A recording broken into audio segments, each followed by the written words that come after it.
Hello everybody and welcome for a first Rivals of Ixalan draft. This is actually my first time ever drafting this set, so yeah, we'll see how it goes. I've already done like, I think 5 sealed, something like that, so I do have a little bit of experience and I know what most cards do. But yeah, first draft ever, we'll see how it goes. Feel free to check out my Twitch page. There's a link down below in the description. I'll be streaming Rivals of Ixalan pretty much every day this week, so feel free to come tomorrow or Wednesday or whenever you want to if you want to see more content. And yeah, in the meantime, we'll just draft here. So best card is probably just Chupacabra here. This card is just the best uncommon in the set, and probably it's better than like 70% of the rares and mythic. It's probably top 5 card in the set. It's very, very good, obviously. This card's fine, but probably not good enough where you want to go white green just for it. I'm not sure how good this is. Maybe it's better in draft. Pretty aggressive card, kind of a build around. Another gold card that doesn't seem insane, the Griffin. But yeah, seems like a very easy Chupacabra. I mean, this is a card you're going to pick over most things in the first place, and then it was just by far the best card in the booster we opened. Form of the Dinosaur seems like a pretty interesting card. So basically, 6 mana enchantment, when you cast it, your life becomes 15, and each beginning of your upkeep, you deal 15 damage to a creature they control, and you lose life equal to the power of the creature you killed. I mean, most likely killed with 15 damage. I think it's pretty good, kind of slow, but pretty interesting. You will slowly die though, so you still need to kill the opponent. Seems like a lot of card advantage. Interesting card. I'm, you know, kind of interested in trying that out. I think we'll just pick Impale, which is a great removal, probably among the best common in the set, and goes very well with the Chupacabra. Slaughter the Strong seems pretty good too. I mean, I don't know, it's kind of a Wrath of God, except each player gets to keep 4 power on board. I'm not sure how good it is. You can kind of build your, you know, the board and the game state in a way where this is gonna be good. So maybe it's solid, but it's again kind of hard to tell how good exactly it is. This Slaughter the Strong card. So another card that's you know, I kind of want to try. This is basically a 2/2 for 4 that gives you a Brainstorm when it enters the battlefield. I think it's fine, but probably not insane. I think it's going to be slightly overrated early on because it gives Brainstorm, and Brainstorm is, I don't know, it's always been kind of an overrated. Did I say underrated? I mean overrated. Yeah. It's always been a little overrated. Obviously it's good if you have Shuffle effect, otherwise a little bit less good. This card is still good, you will play it, but I think it might be a little bit overrated early on. This is a 3/3 that gets bigger if you have City's Blessing. I think the card we're going to pick is Kitesail Courser, which is a nice, evasive, aggressive 2-drop, which is a pirate, and it's nice for us if we are blue-black. I think it's probably among the best card here. There was another 2-drop that was pretty good in the pack, the Green Merfolk that cannot be blocked by creature that have power 2 or less, but since we are in black, I'd rather be blue-black. Pirate color than black-green, which is, you know, nothing really special. Yeah, this is still very similar to Ixalan in the sense that you want to be black-white vampires, you want to be blue-black pirate, I mean Grixis color pirate, blue-green merfolk, and so on and so forth. And color combination like black-green are playable, but, you know, most likely a little bit less good. So this fetches a pirate. It's pretty good. I've been liking that card. Probably gonna grab it here. Dinosaur Hunter I think is pretty good too. The ability is like really relevant. I've been pretty impressed with that card. And the border is fine in a pirate deck, obviously, but I think we're pretty happy to just pick the Forerunner of the Coalition. Arterial Flow I think is decent if you do have the vampires. Otherwise, you know, Mind Rot is already not super exciting, and then if you have to pay double black for it, it's definitely less good. I do like Sea Legs quite a lot though. I've been pretty happy with playing that card. If you're playing aggro, it's a decent trick to decent aggressive trick. If you are playing control, you can use it as a rimval. It's just very good all around. Even if you end up playing against a pirate deck, if you have pirates in your deck, you can just boost these. It's not completely dead. I think that card is quite good. Probably just gonna jam it here. Goblin Trailblazer is very good though. 2/1 manas for 2. We could be black-red instead of blue-black. I don't think the big rare is very good at all. It's close. I'll go with Sea Legs because we already have a blue card, but the red one was pretty good. And now we have very good red cards. There's 6-pick Direfleet Neckbreaker, which really want us to go black-red pirate. So kind of regret not picking the 2/1 manas, but obviously we did not know we would get these. So probably just gonna jam it here, and I guess we could splash that in a blue-black deck, or maybe we'll just end up black-red, who knows. Mutiny also quite good. They need to have 2 creatures though.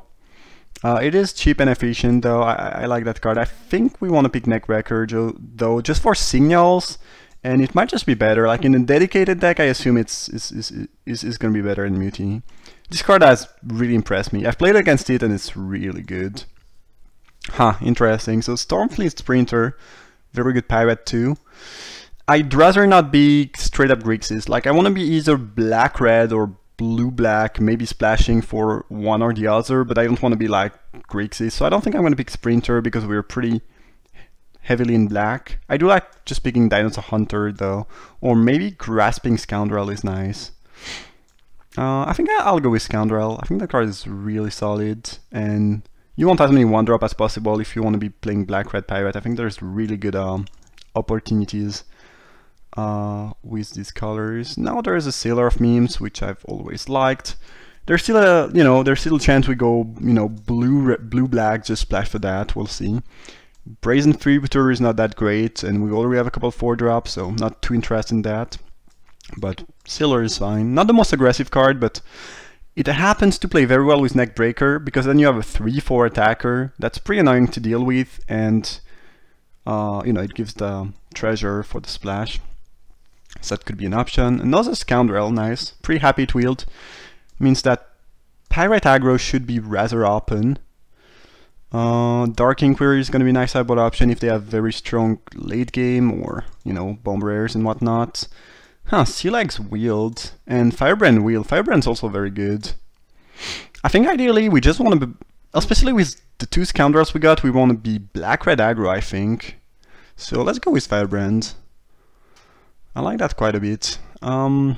If we end up blue, this could be good, even if it's not a pirate.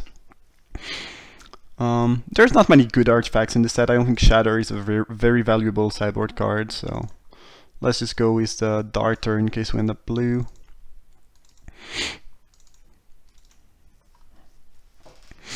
The reason I'm saying we'd rather be red, since we have the 2 Scoundrels, is that, Scoundrel is a very aggressive card, obviously, and I think the most aggressive color combination for pirates is just black-red. And blue-red and blue-black can be very aggressive too, but will be overall a bit less aggressive. Pretty good pack here. Deeproot Elite is very strong. I've played against that card. It's probably even better in draft where you can build around. Hard Collar, pretty nice body. Decent creature, good at stabilizing the board, I guess.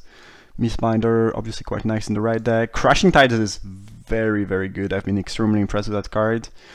Options for us are basically, I think, Bombard, which is better than Mutiny. 4 damage to creature instant speed, or Moment of Craving, which is a little bit cheaper, but, also does not kill bigger creature. Trailblazer is very good. I would be thrilled to wield that. Not sure if it's going to wield though. I guess if we pick Moment of Craving, which is the only black card, we are more likely going to wield one of the red cards, so that could be an argument. Now, Bombard I think is slightly better. I think I'll pick Moment of Craving because there's still a chance we are blue-black more than black-red. And again, if we do pick the black card, we are more likely going to wield one of the 3 remaining red cards. So I think that's kind of appealing. Not sure what this does. Oh, it's not very good. Not a Sprinter, not a Bombard. We'll just pick Impale. We're going to be black. Impale is good. Yeah. Daring Buccaneer. That could be a nice one. I think we're just picking Moment of Craving though. I really don't mind having 10,000 Revol in my deck. I really don't mind that. There's so much more Revol. I think this is a set where you should in general not play Auras. Auras were good in Ixalan. In Rivals of Ixalan I would not try to play Auras unless I have X-proof creatures, because there's a lot more efficient Revol and a lot more good bounce spells. So like there's like 3 bounce spell in Ixalan, and now there's like 3 more or something in Rivals. There's Water Knot too, which is very good Revol in blue. I mean, not very good, but you know, solid Revol. Seems like a fairly easy Trailblazer here. That card is just great, and it's gonna fit our deck quite well. I think we're just out of blue at this point. Probably just gonna go with that. Okay, another Forerunner.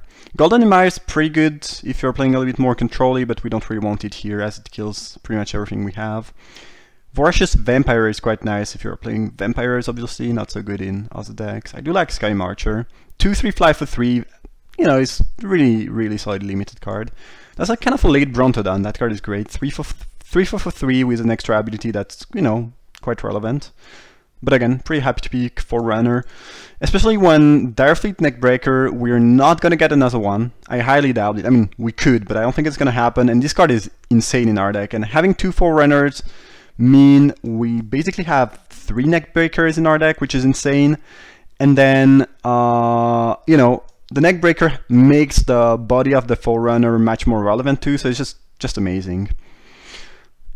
30 Impale, alright, well, sure.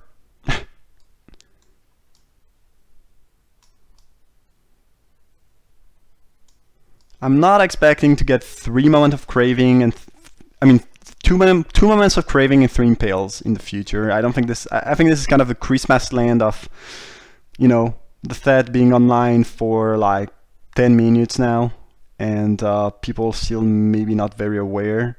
I don't know, I mean, Impale is kind of a no-brainer. Like, if you played enough Limited, you know this card is gonna be good no matter what, pretty much. Same with Moment of Craving, so it's kind of weird, but I mean, I'll take the Reinvol if they pass me the Reinvol. Now we just need a bunch of cheap creature and the deck is gonna be awesome. We don't need more Reinvol, I think, yeah, 3 Impale, Chupacabra, 2 Mana of Craving is enough. So yeah, just a bunch of good cheap creatures and we should be good.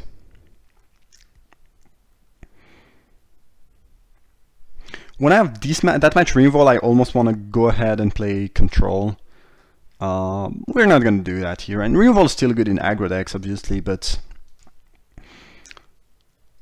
they are more important for control decks in general. Alright, looks like a Dinosaur Hunter here. We do want good 2-drop. This is a pretty good 2-drop, I think. It's also nice to have one of these that we can fetch with a Forerunner in case, I don't know, we're getting destroyed by a large dinosaur. It's kind of slow, but you can always, you know, grab it. And you know, or you know, if we happen to face a green deck, we can just, and we already got our Neckbreaker, we can just grab it and know it's going to be pretty efficient at destroying something later, maybe. Recover is good. I wish we could get one. I think Dinosaur Hunter is a little bit more important right now, but hopefully we get one Recover somehow. Okay, Shake the Foundation is sideboard tech, I guess, could be useful. It does kill a decent amount of our creatures right now, but you know, there are some Merfolk decks with tokens and whatnot that might have even more 1/1 than we do, or it could be good against Vampire 1/1 lifelinkers, so still nice to have here. The Trailblazer Will, which is amazing. So someone took the Bombard, or whatever it's called, and someone else took the Mutiny, but we willed that. I think if we had picked one of the red card, nothing would have wheeled for us, so it was pretty nice that we picked the Moment of Craving, and Trailblazer is just amazing. I really don't think blue is gonna be a thing. There's a chance we want 2 Dark Inquiries in some matchup. I don't think so, actually. Yeah, there's a chance we sideboard into a more control deck sometime. With a Sailor, maybe? Who knows? I just doubt we'll be sideboarding into Dark Inquiries.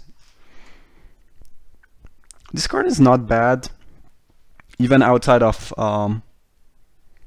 vampire decks. I've been pretty happy with the stats. 3-1 fly is nice, it kills people.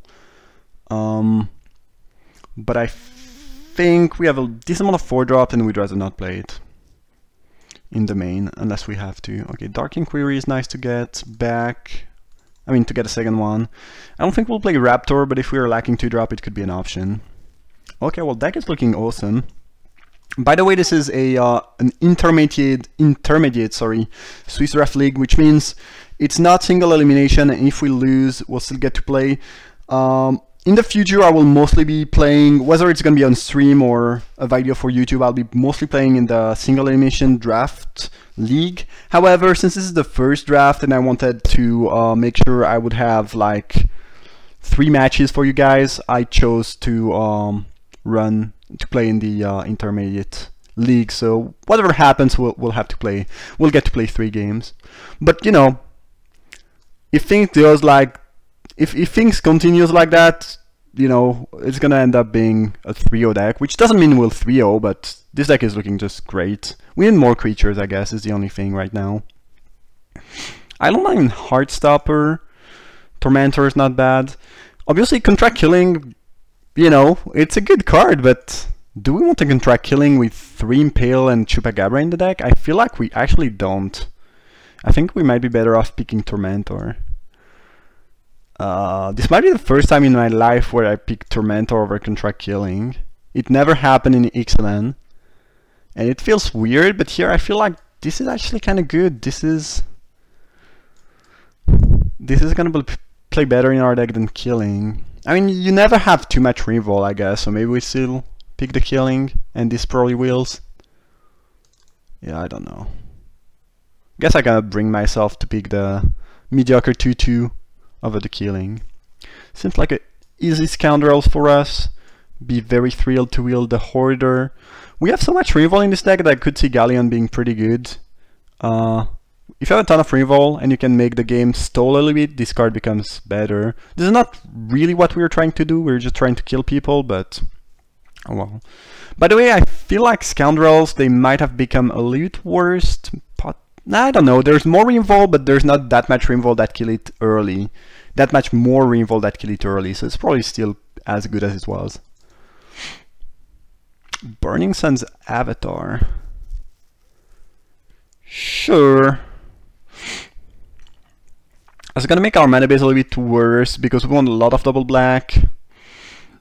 This card is kind of insane though. We will still want a lot of red in the deck no matter what because we have this amount of early red cards, even though we have a lot more black. We'll probably just run a 9-8 mana base. Yeah. March of the Drowned is lovely because we have a lot of reroll. Hopefully we'll get enough creatures, and what we just want is card advantage right now. So this is perfect. Yeah, we need just like 4 more creatures. It would be 23 cards, 16 creatures, and you know, everything's gonna be good. Pretty happy about Tormentor. I think this is the first time in my life I'd say that because this card is kind of mediocre, but here it's exactly what we wanted. It's a decent 3-drop, it fits the curve, it could give us card advantage, it's rather aggressive, it plays well with what we have, you know, it's just fine. Don't mind playing 1 Heartstopper, or even 2, by the way, but pretty fine with that. We have more than enough pirates for the March, so it's not really a big deal that this is not a pirate. We need more 2-drops. I guess we want 1 2-drop, 1 3-drop, and the deck is then just pretty much perfect. Like, I could not be really asking for more than that. It's like, what? 5 completely unconditional removal. One of them has legs. 2 cheap removal and a Burning Sun's Avatar. And then a bunch of good creatures that plays well together. A little bit of card advantage. Yeah, I mean, again, cannot really be asking for more than that. Maybe we'll be hijacking in some match, but I don't think so. We have so much removal. Hijack, in my mind, when you're playing aggro, is kind of a card that goes up in value if you don't have enough reroll and you need such an effect to make sure you get through and all. But when you have 10,000 reroll like we do, I don't think it's super appealing. Hatchling, not super exciting here. We might need it as another 2-drop though. It's not really good in aggressive deck. I think we'd rather have dual shot for the side maybe. Or maybe just greedy not to pick the hatchling. Okay, Tormentor Wield, which is nice. And Hoarder Wield. So we got the 2 and the 3-drop we needed, and now the deck is... I mean... You could ask for more Bomb Rares, I guess. But like Chupacabra and Burning Sun's Avatar are pretty much Bomb Rares. For me it's like a 9 out of 10. I cannot really go into a draft and hope to get something much better than that. You could say, yeah, it would be better with another neck breaker, would be better with, I don't know, 2 Chupacabras. There's always room for improvement, but realistically I don't think you'll get a much better black-red deck than that. At least I'm not expecting that. I guess the mana base could be a little bit better. We have a lot of double black, we have this Burning Sun's Avatar, we'll just have a 9/8 mana base, so it's not the most insane mana base, but certainly not 13-4. Even without the Avatar, I would still run probably a 10-7 mana base, because again, having the red early is kind of important for some cards, and the double black is not necessary very early. So that's gonna be the deck. And again, I think it's great. Just gonna take a screenshot, and yeah, we'll be right back for round 1. Thanks a lot for watching, and see you there.